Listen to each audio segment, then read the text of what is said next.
Okay, you're all set. Good morning, everybody. I'm happy to be here with everyone. I'm Stephen Burke from Rockland Community College. I'm here with my colleague, Veronica Murphy from RCC. And our presentation this morning is about, we call it Building a Community, Interpreting the Past Through the History of Brickmaking in Rockland County. Veronica?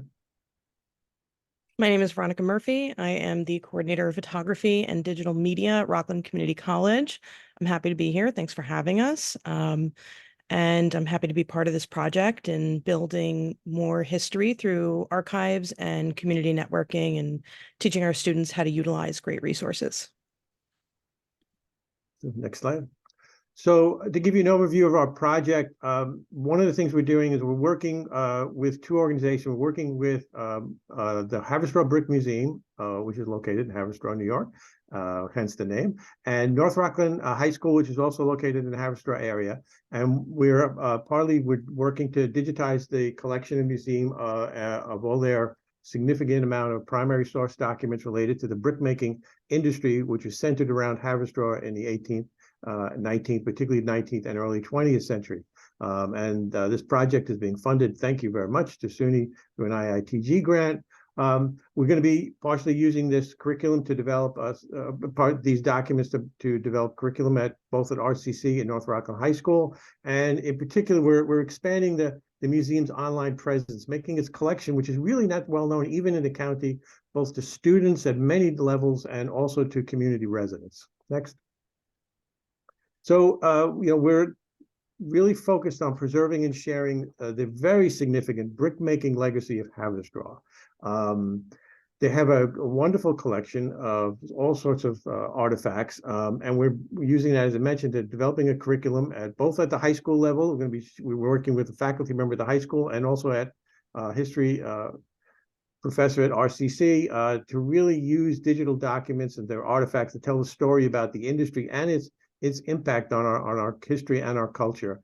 And we're using it to help students get really hands-on experience working with primary resources, helping them thinking about how you use primary resources to tell stories and developing their research skills. At the same time, we're helping to tell the cultural history of very significant cultural history of Rockland County and expand as I said, the Brick Museum's online presence.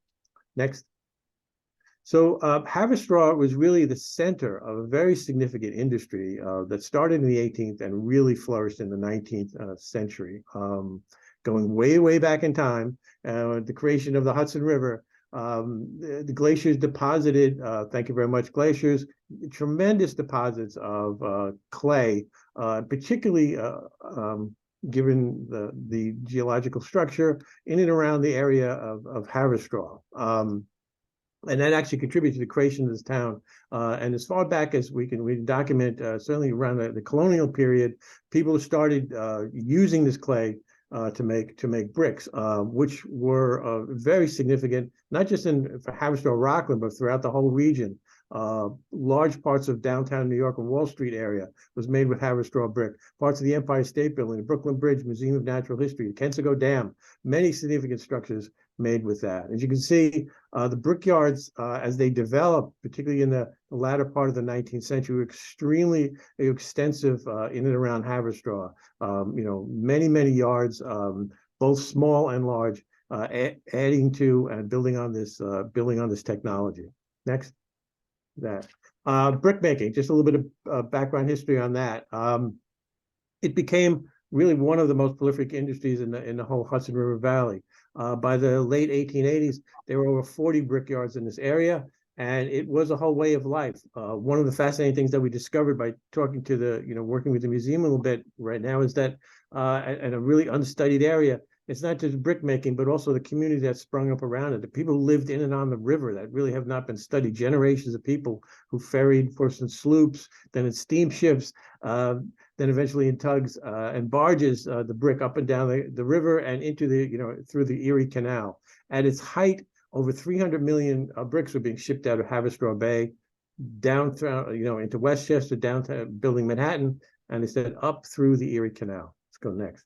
Process was a pretty elaborate one, starting, the first degree in the clay, soaking it, kneading it, mining it, rolling it, adding it to sand, just the right amounts, then forming it into bricks, letting it sit for several weeks in the sun, and then these large kilns had to be developed along the shores of the Hudson by Haverstraw to bake the bricks.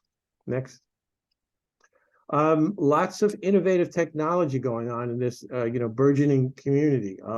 By the late part of the 19th century, there was a lot of clay, but there was difficulty baking the clay. We had more and more wood, and coal had to be used for it as well. One of the James Woods, who was the head of the Denoyles brickyard, one of the largest brickyards in Haverstraw, it really made a significant improvement, mixing coal dusting with the bricks, so you could fire it at a much lower level, and you needed less wood. The kilns didn't have to be as hot, and you could make a lot more bricks with a lot less materials, and so mass production was significantly increased that way. Next. The probably most significant technological advance in this whole process was, in the early days, colonial time, they're still making bricks by hand in these small little frames and letting them dry that way. And obviously, very significantly, you need a lot of people to do that. It limits the amount of bricks you can make. 1852, a huge breakthrough. A Dutch immigrant, Richard van Valen, created an automatic brick making machine, and that allowed lots of things. You could make a lot more bricks. They were much more uniform, and they were predictable in their composition and shape and everything, and that's good quality assurance. But also it allowed people to become their own little mini companies. You could lease one of these machines, and with a few people you could start making your own bricks if you lease a plot of land. So people get a little capital. This significantly grew the amount of bricks that could be made and the impact of this area. Let's go next one. That's a double-edged sword. The brick making machines were, it's a really significant paradigm shift, both in technology. They replaced some of the human workers. That's what happens with automation, right? And we're seeing that right now. There was significant interest in terms of how their impact was on the unions that were being formed by the late 19th century. We have like a lot of interesting, and of course, struggles and power struggles with the union relations with workers. So what we're doing, one of the things we're doing, just to give you an example, with students and developing some curriculum around this. To me, this is a great example of a piece of disruptive technology that totally changes both how things are made, but also has wider impact for cultural shifts. The best one that I know about, but sort of similar, although it magnified in it, is in 1793, the creation of the cotton gin, which revolutionized the harvesting of cotton, which was harvested down south and shipped to all these northern mills that were mining it. But the consequences of that was that it led to the significant growth of bigger and more plantations and more slaves down south.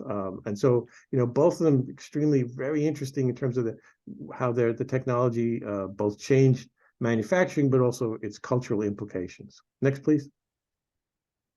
So they said before briefly, some of the brickyards, we had some very, very large brickyards, but it also, because of these machines were fairly portable, people who amassed a little bit of capital could become their own entrepreneurs if they could put some capital together. And many of the brickyards were small, just 7 or 8 machines.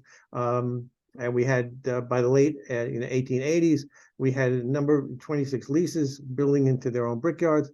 Some big, some small. Very interesting work. We're just trying to look at some of the documents and understand the relationship between the workers and the laborers and the owners in this. But it's not a very, whereas some industries where just one or several landowners or major manufacturers own everything, here you have some major owners and manufacturers, but you also have a lot of small entrepreneurs who have their own businesses as well. And the industry, continued to grow through the 19th century, and then really sort of started petering out. Of course, the end of the 20s, it really slowed down when we got to the Depression and the fall of Wall Street, the lack of capital. But at the same time, there was also other technology that was surpassing the amount of bricks that could be made in this particular area, and the Haverstraw brick making operations just simply couldn't keep up. So, again, story of technology and its impact on the region and the region's culture as well.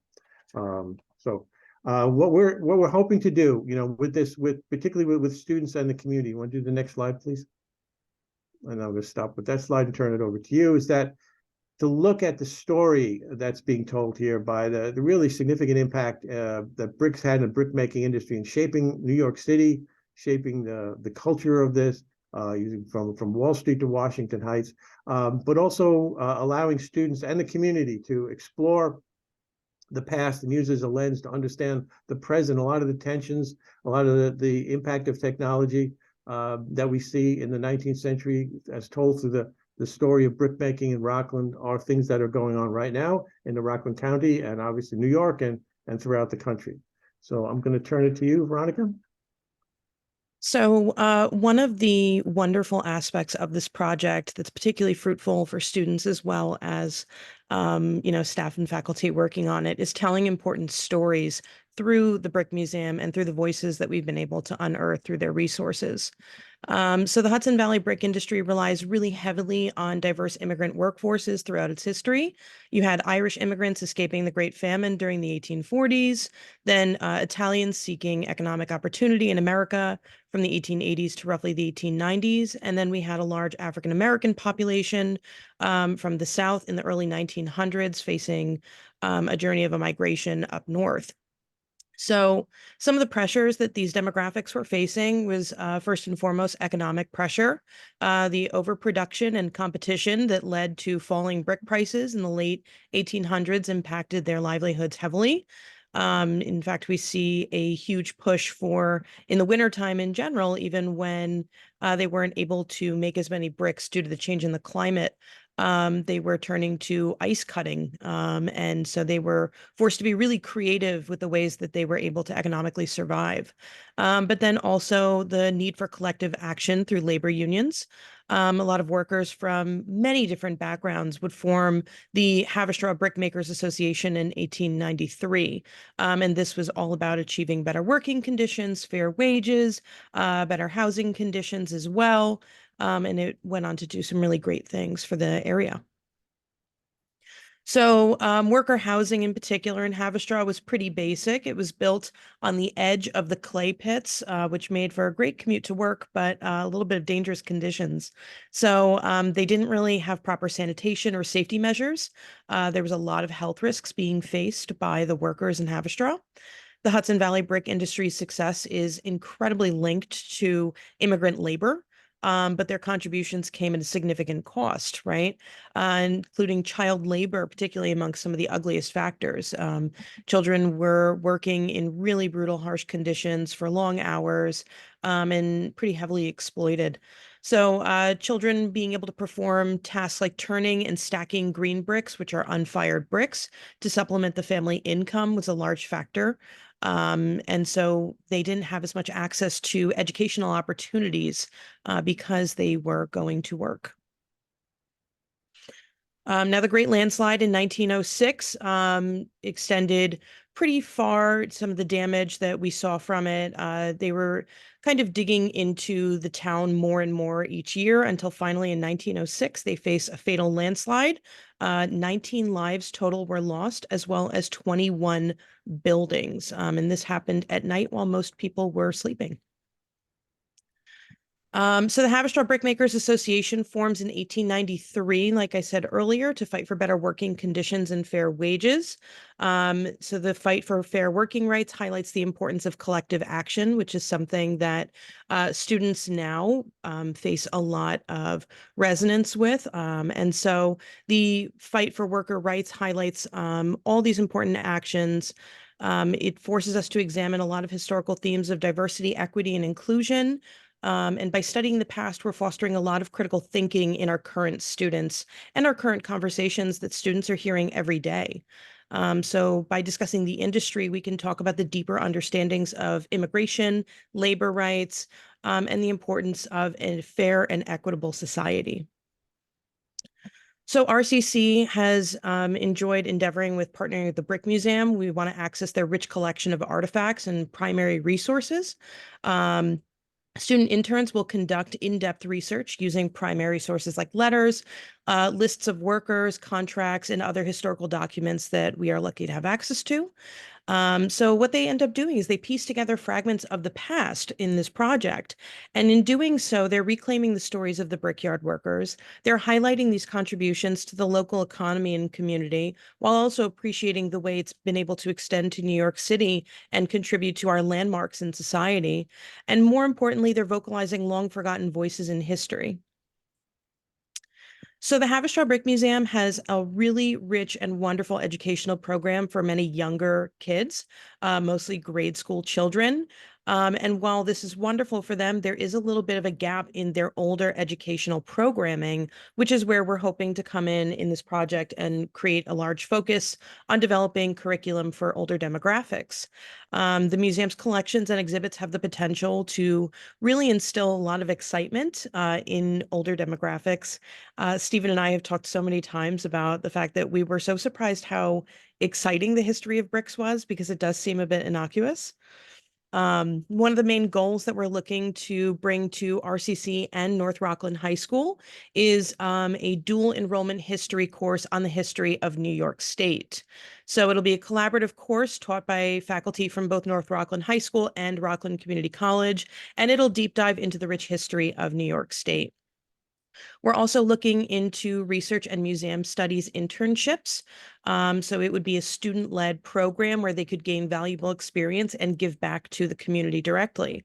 One of the big highlights is being able to learn archival practices such as metadata creation, particularly Dublin Core, because it's pretty universal standard, but also very entry level for students to be able to understand.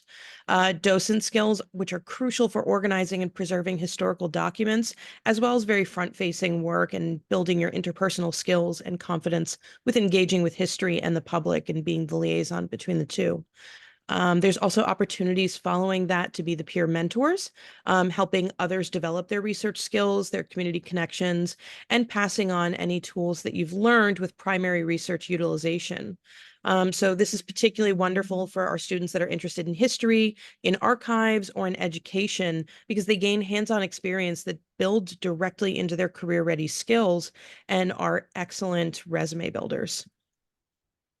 So harnessing local resources is really important, especially between a collaboration between students and high schools and an institution local to the county and the community college, right? So it allows students to develop these highly sought after research skills in the workforce and gain valuable experience in networking and teamwork. So by working with the museum staff, students are building communication and interpersonal skills that are crucial for networking. They're working with teamwork and problem-solving abilities, sharpening those skills, which are essential for navigating the complexities of the modern workforce. Museum research requires a lot of critical thinking and the analysis of historical documents and artifacts, particularly when you're working with primary resources and not secondary. There's no room for somebody else's interpretation. So we're asking students to really look critically and build their own interpretations. So we're looking to foster a strong sense of responsibility, initiative, and prepare students to be really indomitable factors in the workforce. So one of the technologies that we're using in this project is called Omeka, which is an archiving software. It's free, it's open source. RCC in particular is really big on open educational resources. So Omeka's popularity in archives is because it's so user-friendly, it's really flexible, it's so ideal for the entry-level user as well as the user who has a large collection of artifacts to work with. So students gain a lot of hands-on experience using technology that is going to be required of them if they're going to enter a field like this. They'll learn to directly apply the Dublin Core metadata standard, which again is a very widely universal standard. So some of the details of that process that they'd be learning is identifying key information about the artifacts, the documents, and the photos, creating detailed descriptions to enhance searchability and accessibility. Cataloging skills using Omeka and Dublin Core are so valuable. especially anybody who is looking to enter library science and information management, digital asset management and content creation, or any career that requires organization or metadata creation. So just a brief recap on our project. We're looking to explore the history of the Hudson Valley brick industry and the lives of the workers who built it. We're trying to examine the industry's reliance on diverse immigrant labor and the challenges they faced and acknowledge them. We want to acknowledge the importance of studying the power dynamics between workers and owners and innovation, particularly in light of automation, immigration, and economic mobility. We're looking to research in a way that will shed light on the often overlooked contributions of brickyard workers to the overall American infrastructure using the local community of Haverstraw as our home base. And trying to remind people of the importance of worker rights, fair treatment throughout history, and paying really close attention to voices that have often been marginalized or quieted. And by preserving these stories, we're inspiring future generations to advocate. So the RCC Brickyard Worker Project is more than just connecting with the past, it's connecting to the present as well. So by studying the experiences of brickyard workers, students are fostering their critical thinking skills, and they're participating in really important conversations about diversity and inclusion in the workforce, the ongoing fight for working rights, the impact of automation on labor. They're building their research and their organizational skills, and they're building their confidence into becoming career-ready individuals who will be fierce competitors in the workforce. So thank you very much. Thank you, Veronica. Thanks, everybody. We're very excited about this project. We've got a few more minutes if anyone would like to unmute and ask a question, or you're welcome to just put it in the chat if you'd like. Yeah, thank you. I have a question. I love this project in that it's the collaboration between the high school students and also the university students. What challenges has that brought up as you're teaching this? I think it's a wonderful opportunity, but I'm sure it also has challenges. So the good news for us is that the high school that we're partnering with, North Rockland High School, which is really located in the approximate community of Haverstraw, is the high school of the high schools in Rockland County. It's the one we have the best relationship. We work, and they're the ones who've been very, very open to trying new and innovative things with us. We've been working with them, for example, to do co-requisite English courses. They're the only high school that would even attempt to do anything like that, which is really, really exciting with them. So we're right now we have a history teacher in the high school. And we have a history professor at RCC, and we're working to develop this course that we're doing, this curriculum that we've been building with them is curriculum that can be used. We have it's courses that can be taught in the high school, but that are college level courses. We're hoping that to actually run the course next year. We've been building the curriculum. We're getting it through our approval process at RCC right now, and through our curriculum committee as well. But it's been a great discussion with them, because I just think that the project itself lends so many different ways of looking at thinking about, as Veronica mentioned, diversity, equity, and also thinking about technology's impact and just the really hidden history of our community that many of the local residents have no idea. I would also like to chime in just to add that I do find in my direct experience with the RCC students in particular, and again, a lot of our students in RCC are coming from North Rockland High School. So, indirect but semi-direct experience with them as well. One of the number one requests we get is more internship opportunities. Students are so hungry for direct experience. They don't want to just come and sit in a classroom and feel like they don't have any buildable skills out in the world. And that's not to say that we don't foster that in the classrooms, but more so to say that they really want more opportunities. And we're so excited to be able to find a creative way to give them these opportunities that also engages with the community at large.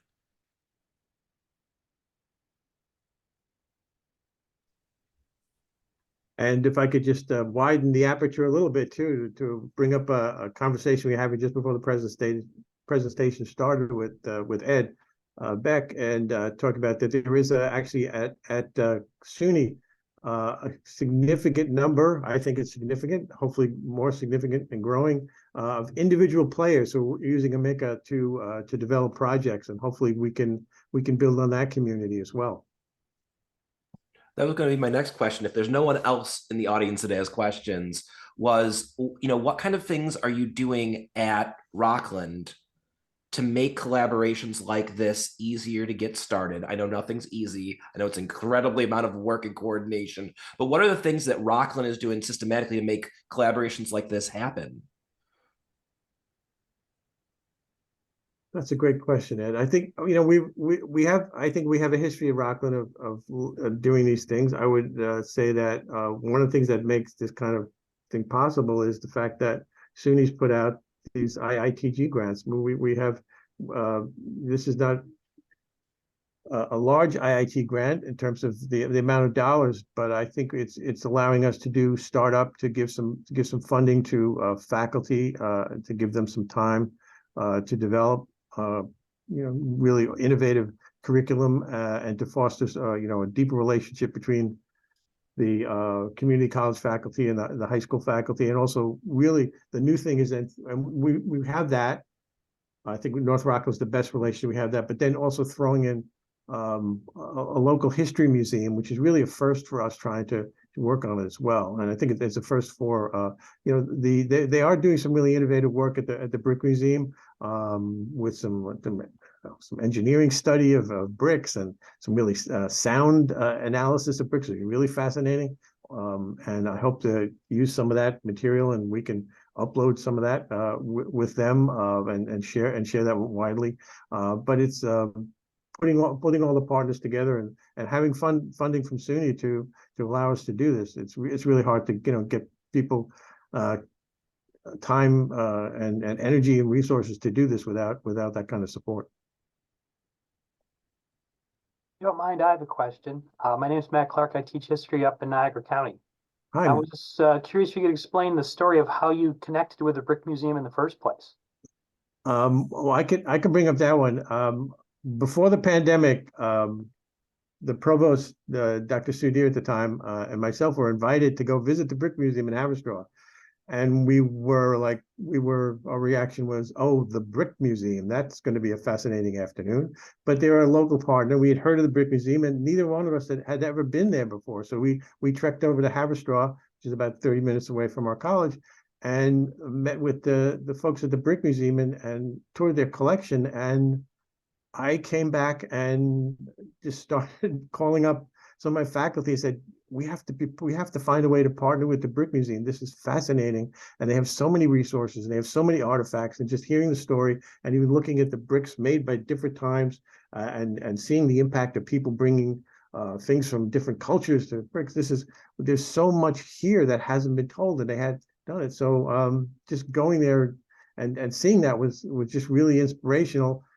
But then the pandemic hit, and we really put it off for a while. But now I really wanted to get back to it, and thanks to SUNY and the support of the IITG grant process, we were able to really start this up again. Thank you. Sure. It sounds like one of the things that Rockland has going for it as an institution is an associate provost that's willing to make those day trips and make those connections, then find the right faculty to push a project forward. I think it may be the most dangerous associate provost at SUNY. That I would.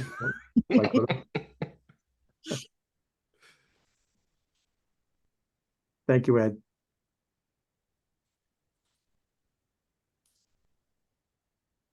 Well, thank you very much for a great presentation. We really appreciate it. Thank you, everybody.